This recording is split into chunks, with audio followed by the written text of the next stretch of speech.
three terms in my title, in the main title, and we think we have clear understandings of what they are, and to some extent that is correct. I, however, want to challenge particularly the understanding of the state. So I'm going to start by talking about the state.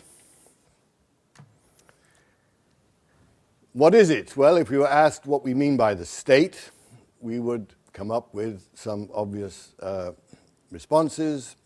Oh, it's the government, as run by politicians and bureaucrats.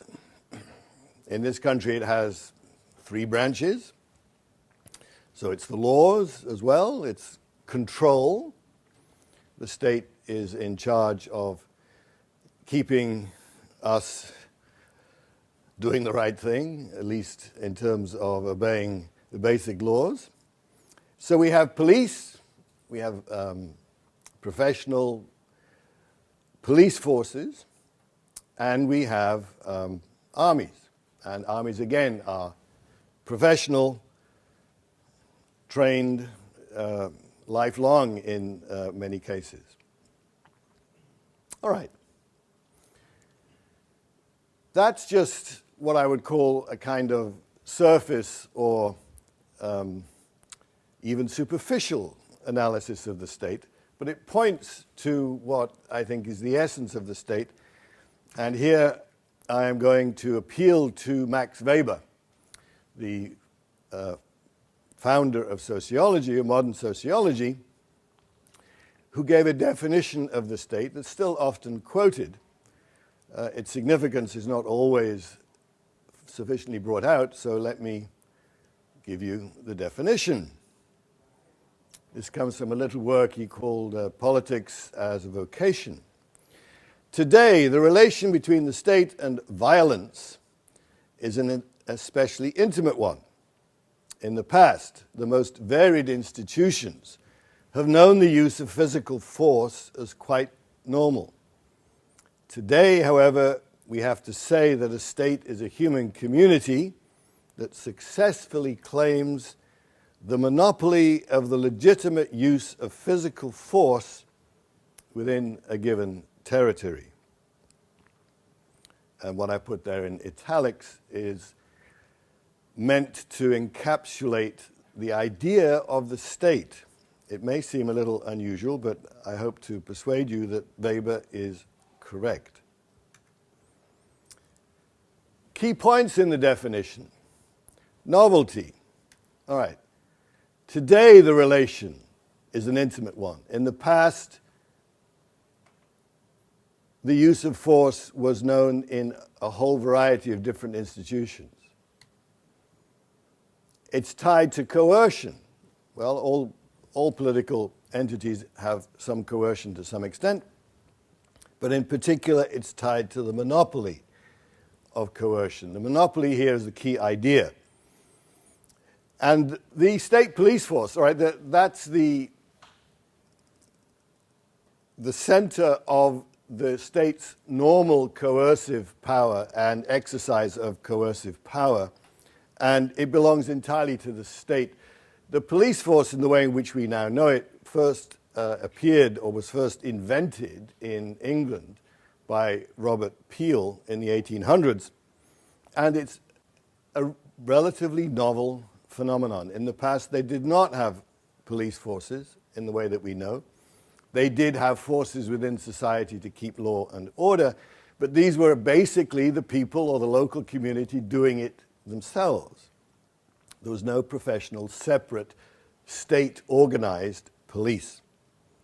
As regard the standing armies, professional standing armies, that again is a relatively recent phenomenon.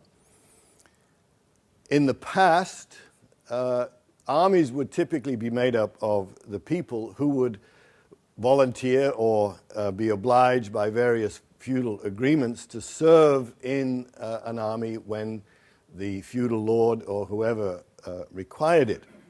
But the army would only exist for the purpose of the particular war or campaign, and afterwards would disband itself. And people would go back to their regular daily activities. which is still the case to a large extent in Switzerland, where the army of Switzerland is essentially the Swiss people who are all trained and required to be trained militarily in the use of weapons, but they still live their ordinary day-to-day lives. But in the case of need, they would all go to pre-designated places where the weapons are kept, including tanks and things like that, that the people themselves have access to in case of need. Switzerland is probably one of the few places where that is still the case. So it's monopoly of coercion, and these instances are meant to give immediate evidence of the fact. However, there are origins to this idea of the state as the monopoly of coercion, and I have several here.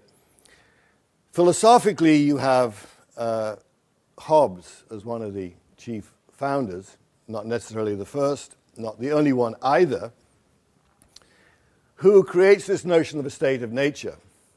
But what's interesting about the state of nature, which by the way is understood as the pre-political state, the state without any force of coercion to keep people under control, the main idea, or the crucial idea for our purposes here, is that man, or the individual, is understood as pursuing his own private interests indefinitely, or as far and as much as he can.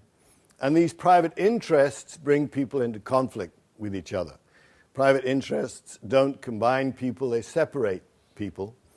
So Hobbes imagines it in the state of nature. If people are left alone to do what they want, they will end up in a state of a war of everyone against everyone. In order to stop that state of affairs, so that people can live some decent life and not be afraid to be killed almost any moment, you need a central, powerful, absolute ruler who has the complete control of coercion, who can impose force on everybody to keep them from attacking each other. The very idea of Hobbes's state of nature requires there to be a state in the sense of a political entity that has the monopoly of coercive force. You can just imagine if there were other centers of coercive force in society, you would get conflict, war between those different coercive entities. So you need just one, and it has to be unified and complete. I mentioned the Protestant Reformation because, although that doesn't contain the same idea, it led to it, politically at any rate, because of the rejection of an institutional church, the Catholic Church, of course, and replacing it with private judgment or the judgment of particular communities who were their own authority, their own interpreters of what the Bible meant or what the Revelation meant. But the church became totally marginalized, or rather, it ceased to have any institutional, political, even coercive authority. It was entirely put to one side. And in fact, the early Protestant reformers were heavily dependent upon local princes to protect themselves from the emperor, the Holy Roman Emperor, and also from church influence as well. So what the Protestant Reformation introduced, not intentionally, but in fact, was the ending of the church as an alternative, contrasting center of authority and even coercive force within society. There was only one center left, the state. So it naturally fed right into the philosophical ideas that we find in Hobbes. The Peace of Westphalia, one of the most important events in the development of the modern state in the sense in which Weber meant it, it ended the wars of religion in Europe, and one of its principal doctrines, which I have there in Latin for you, and I trust being good Catholics you can all translate this very straightforwardly. Cuius regio eius religio, whose the region, his the religion. It was basically the doctrine that whoever had the political control in a given area, it was up to him to decide what the religion would be. Calvinist, Lutheran, Catholic.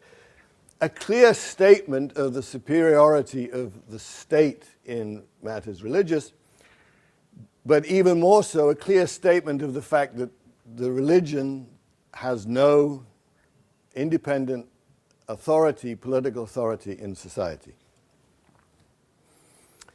The Church, in the person of Pope Innocent X of happy memory, totally opposed the Peace of Westphalia. By the way, Westphalia is also understood by historians as essentially the beginning of the idea of the nation-state.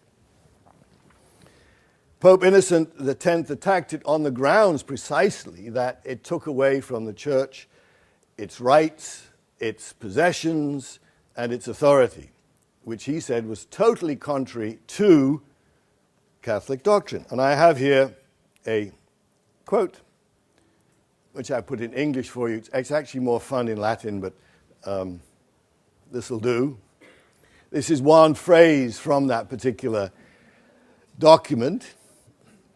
By the way, popes in Innocent's day, when they wrote things, tended to write relatively briefly, 2 or 3 pages. Nowadays we get whole books, but never mind.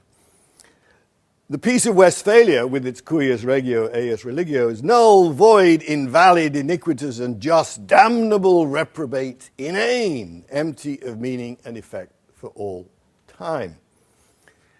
What's significant about this document by Pope Innocent is that it was entirely ignored by everybody. However, it was basically stating traditional Catholic teaching about the authority and role of the Church, which I will say something about as we go on. All right, let's move more up to our own experience here in the United States, the separation of church and state, which was a development out of Westphalia, because although Westphalia said that the Church could decide what religion we were going to have, eventually the doctrine arose, in part in this country itself, that the state should say nothing about religion, but should allow everyone to pursue their own religion freely, provided they didn't impose on anybody else. So we have there the First Amendment to the Constitution. Congress shall make no law respecting an establishment of religion or prohibiting the free exercise thereof.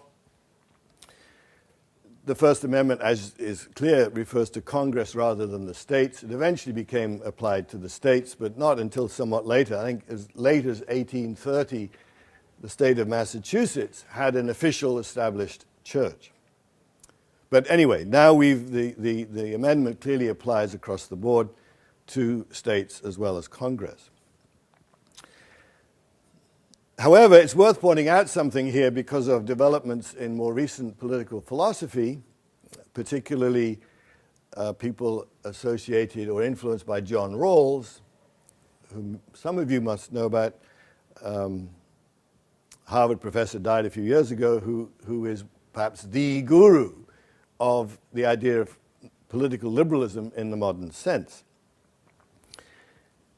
The separation of church and state is not the same thing as the separation of church and society.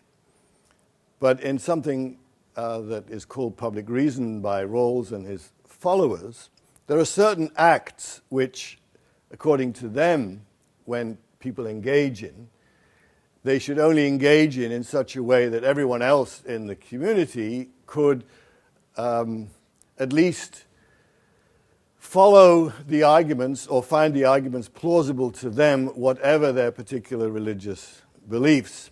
And that when you do perform these acts, you should act in such a way that the people you are acting with could share your position, at least in terms of its rational basis. So campaigning for votes, if you're running for office or if you're actually voting for someone, that seems to be an act of society. It's not an act of the state. It's not an act of an officer of the state. It's an act of the people in choosing the state. But people like Rawls think that should nevertheless be governed by something like the separation of church and state, or the idea behind it should spill over into these societal activities that somehow impinge upon the constitution of state offices. That's an aside which I hope will become evident as we go on. The common good,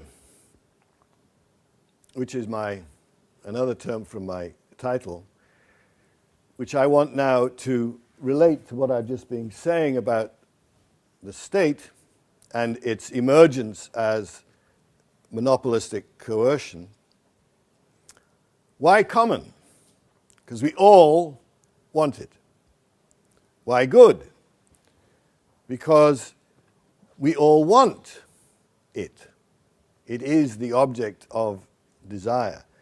And it's what we all want the whole of.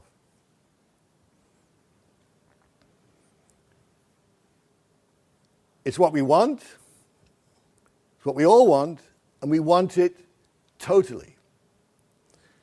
The desire to be happy, to be satisfied, to be complete, is insatiable in human beings. It has an infinite extent, insatiable appetite. There's nothing that ultimately stops us pursuing what we want endlessly, because that's pretty obvious in the case of things like money, fame, and power, where however much you already possess, you want more. Tyranny is a particular instance of this, which has been a problem in human life from the beginning.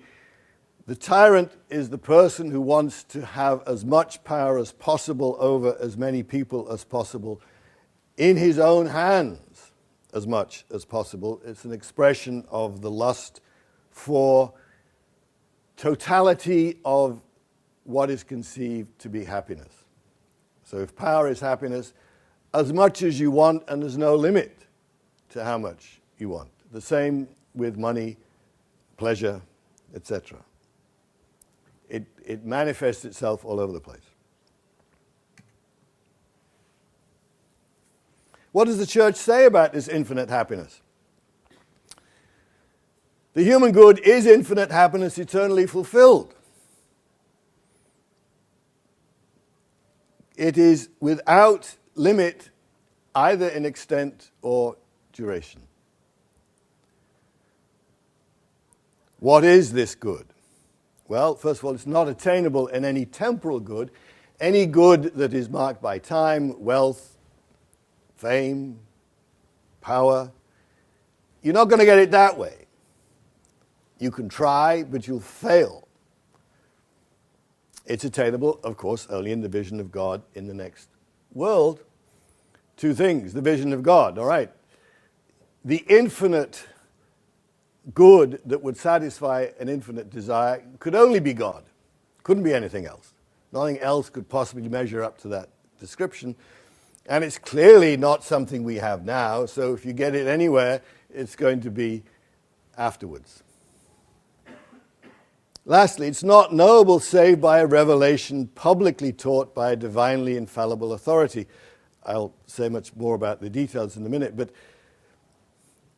that this infinite happiness eternally fulfilled is available, even if we know that we want something like it, could not be known without some revelation to that effect. People have been imagining visions of total happiness for millennia, but they've been relying upon their own imaginations or suggestions or perhaps some intimations from sources of revelation. But the idea that there's a definite one and this is it and this is how to get it is known, if it's known at all, only by a revelation, which, if it's for everybody, because we all have the same desire, has to be public, universal, and it has to be taught by the source of the revelation, which is going to be God, some source of divine authority, and it's going to have to be infallible, which I'll come back to in a minute. What does the state say? The first part, it says exactly the same thing. The human good is infinite happiness, eternally fulfilled. That's there in Hobbes.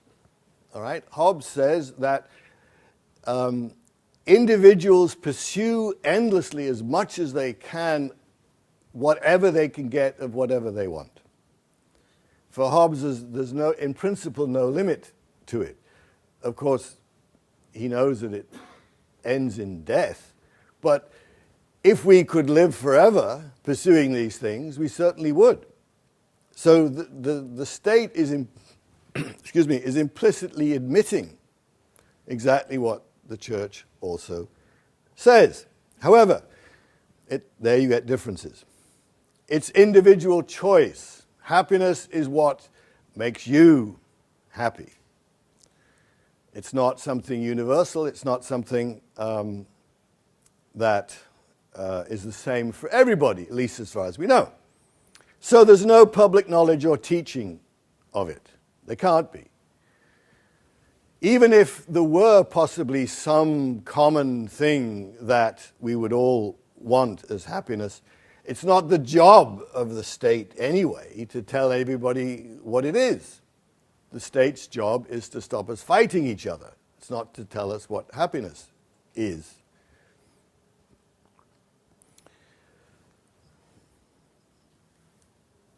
So, as is there on the board, all right, the state's job is to stop the passion for the good leading to the war of all against all, or its job is to suppress the passion, which is kind of peculiar, because if the passion is infinite and happiness is realizing it to the fullest possible extent, the state's job is to stop you getting there.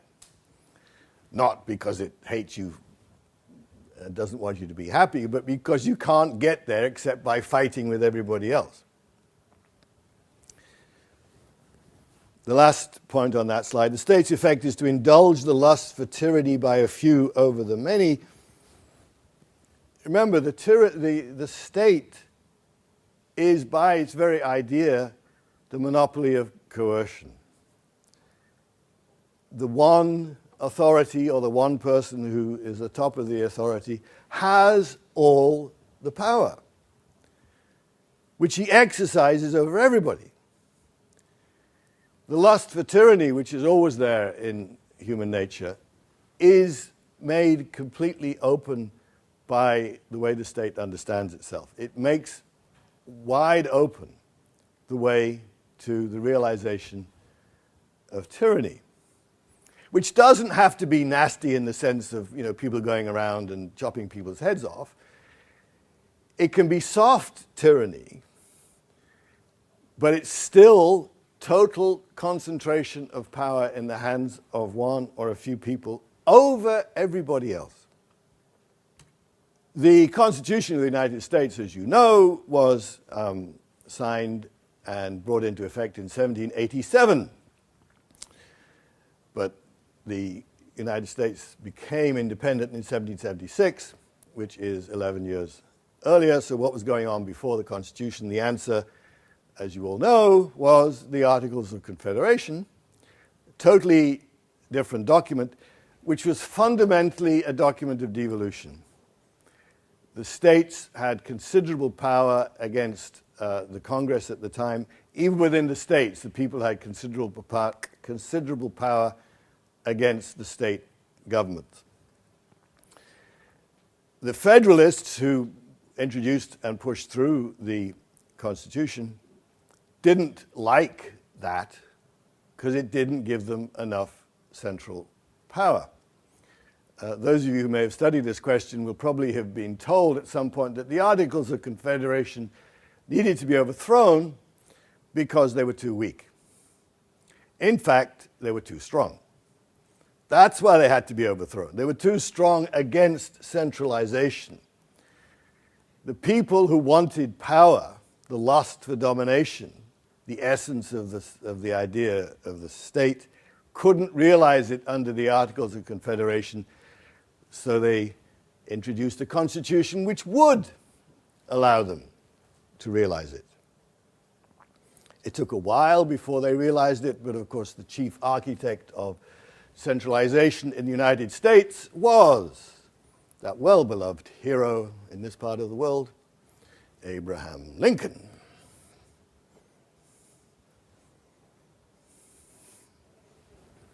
I thought perhaps I might get some more amusement from that, but no. Let me tell you something else about the early periods of the United States, which is relevant here, the tradition of jurisprudence, law.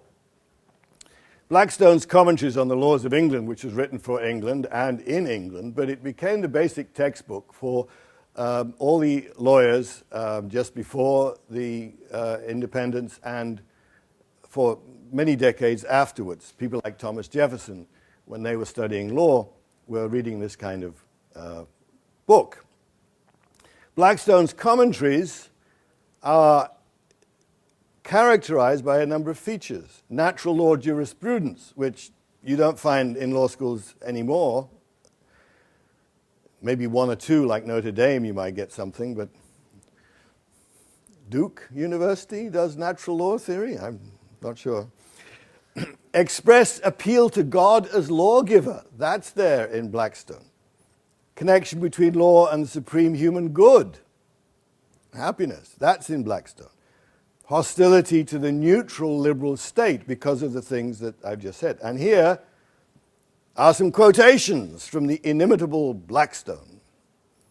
As God, when he created matter and endued it with a principle of mobility, established certain rules for the perpetual direction of that motion, so when he created man and endued him with free will to conduct himself in all parts of life, he laid down certain immutable laws of human nature, tying it in with physical nature.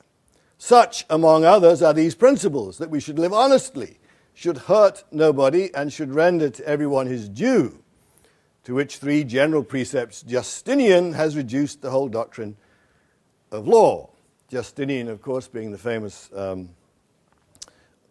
or his institutes being the famous summation of Roman law. The law of nature being coeval with mankind, it's there in our nature, dictated by God himself, is superior in obligation to any other.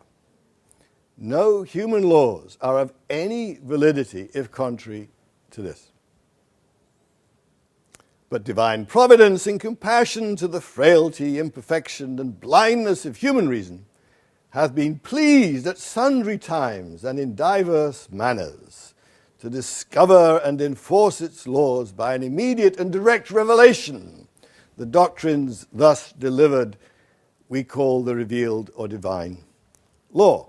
Now, Blackstone was not Catholic, he was Anglican, I think, but he was repeating and retaining a considerable amount of traditional Catholic teaching about law, God, human nature, and ultimate happiness.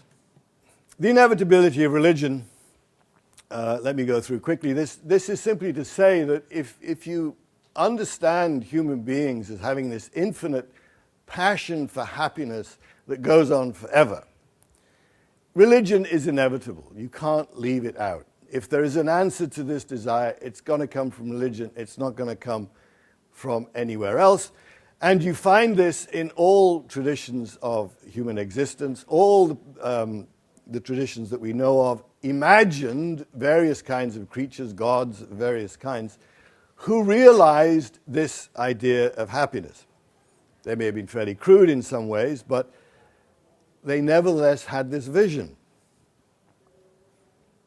And the very fact that they were all over the place and had different views was an indication that knowledge of this ultimate happiness is hard to get, if at all.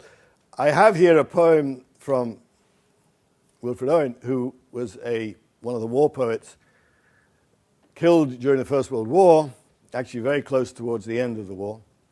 And he wrote this wonderful poem about a friend of his who was killed in France. And he says in the second stanza on the right, something about this passion and the frustration to the passion that's built into human life. Our limbs so dear achieved, our sides full nerved, still warm, too hard to stir. Was it for this the clay grew tall? Right? Reference to evolution.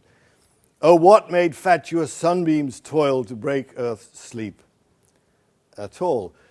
A dramatic way of pointing out that life as we know it is absurd. Because we never get what we want, not completely, and it ends in death. So either we're condemned to ignorance forever, or we're told by a source that knows the inevitability of revelation. The source, clear, intelligible, has to teach in a clear, intelligible way. It has to teach infallibly. I mean, this is an interesting point which is not sufficiently weighed. If you're going to have a revelation, it has to be a true revelation, all right? And if it's going to be continually taught without corruption over centuries, then whoever is in charge of interpreting it, keeping the teaching going, has to be infallible. If you can get it wrong, what's the point of the revelation? You give a revelation, within a generation it's being misunderstood and forgotten or corrupted.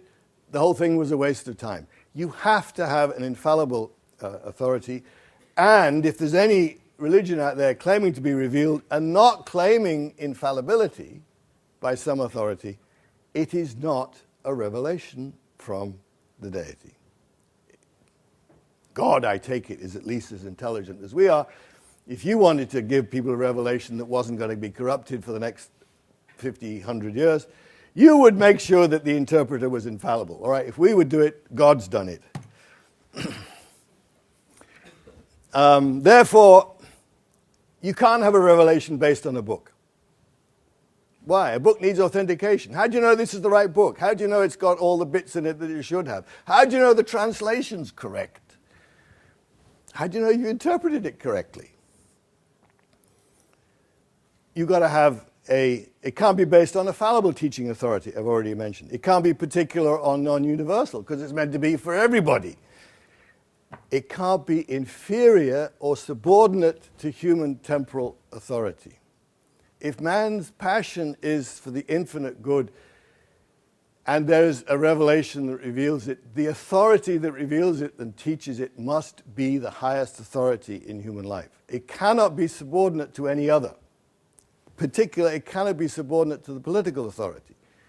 Doesn't mean to say it takes over the political authority, but it cannot be subordinate to it by very idea, simply by the logic of the case.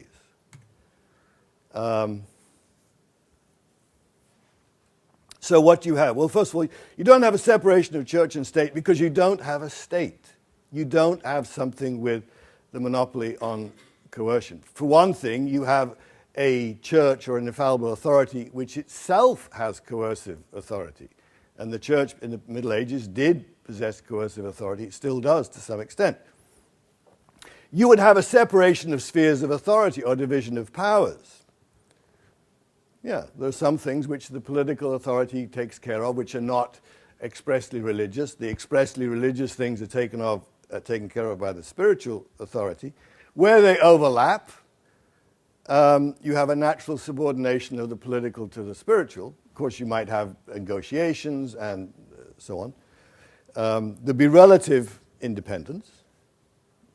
Sometimes you go this way, sometimes that way, according to what fit the particular circumstances. In other words, you'd have what Pope Innocent X was talking about, of happy memory. Modern constitutional arrangements are a faute de mieux. It's the best we can do, all right? There's no chance that Innocent X is going to come back and restore to us the pre-Westphalian state of affairs, so we put up with what we can. The medieval settlement, as expressed by Pope Innocent X, was in principle just. Of course, things went wrong and lots of bad things happened, but the principle was correct, and it's the only correct principle. The church is pragmatic idealist, has been from the beginning. The church has certain rights in the way just explained, but the church isn't going to insist on them if it's pointless. You could say, you know, the church should have the authority here over all religions, but no one's going to pay attention to you, so don't talk about it, don't insist on it. Do the best you can with what you've got. And what you've got is what's there on the last line. Not with guns, not with force, not with coercion. Purity of life and sublimity of teaching, which I am happy to see is being provided by you here, by the wonderful sons of St. Francis. And I must say, one of my favorite theologians is Blessed John Duns Scotus, a fellow Scot. Thank you very much.